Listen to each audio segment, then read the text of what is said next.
Picture this. You're working 40 hours a week, but your paycheck barely covers rent, let alone groceries or doctor visits. That's the reality for millions of Americans trapped by a federal minimum wage stuck at $7.25. Today, I'm breaking down why we must raise the minimum wage and index it to inflation to slash poverty, prevent wage loss, shrink inequality, and save billions in taxes. We are going to discuss how this one change could transform lives, and why the critics are wrong. Meet Anna, a Domino's worker from Pennsylvania, scraping by on $8.50 an hour. She told Vox in 2021, "It's completely impossible to live on $8.50. Anna works 2 jobs, yet still can't afford basic needs. Her story isn't unique. It's the harsh reality for millions of low-wage workers across America. The federal minimum wage, not changed since 2009, fails to keep up with rising costs. Inflation surged during the COVID pandemic, pushing prices higher while wages stayed flat, leaving workers like Anna with less purchasing power. Decreasing amounts of purchasing power while still being low income means sacrificing necessities. Raising the minimum wage could save taxpayers billions. The Economic Policy Institute estimated in 2021 a wage raise to $15 an hour would reduce government spending on public assistance like SNAP and Medicaid by $13.4 to $31 billion annually. Why?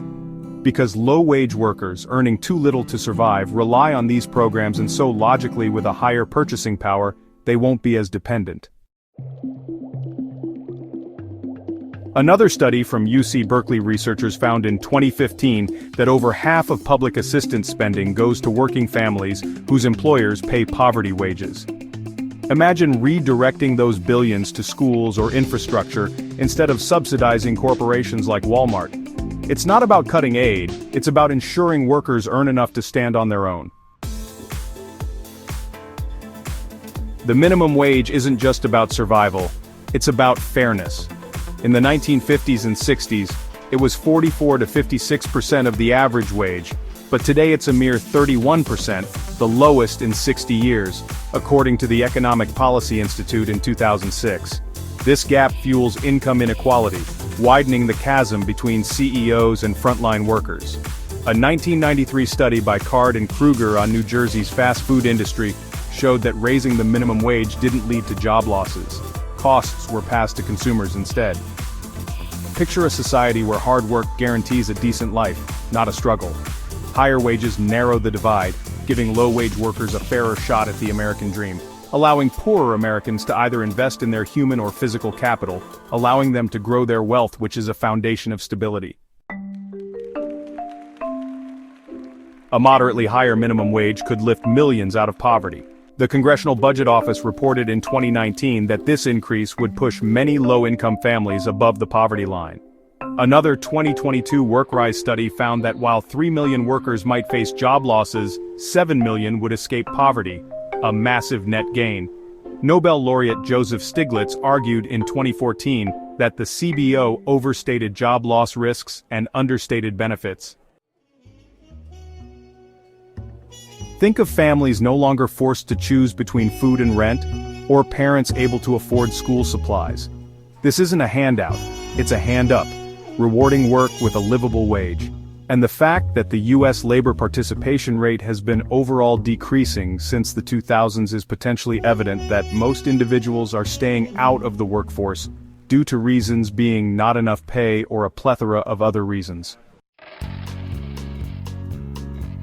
Raising the wage isn't enough, it must be indexed to inflation to hold its value. Without indexation, inflation erodes purchasing power, as seen during recent price spikes.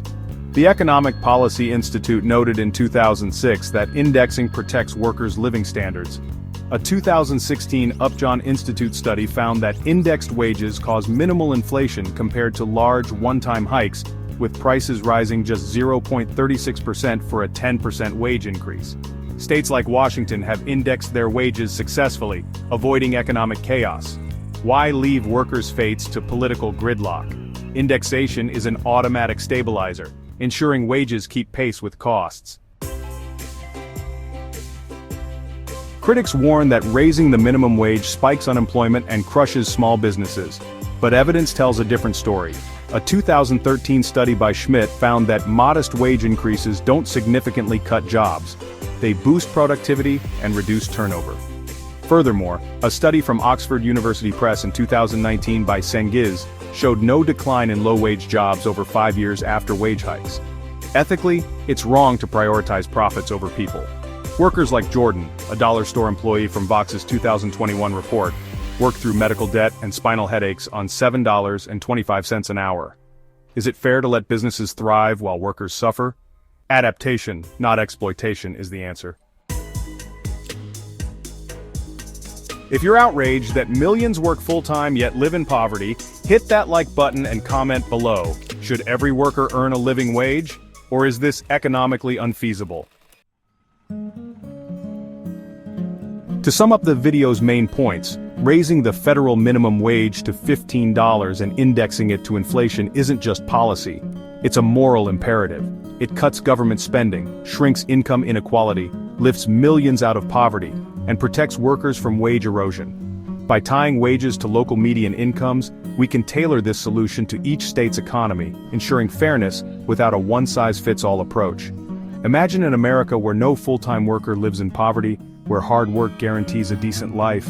This is our chance to rebuild an economy that values people over profits. Take action now. If you believe in fair wages, subscribe for more videos on building a just economy. Share this video to spread the word and ignite a movement for change. Want to dive deeper? Let's fight for a future where every job pays enough to thrive, not just survive. Thanks for watching, and I'll see you in the next one.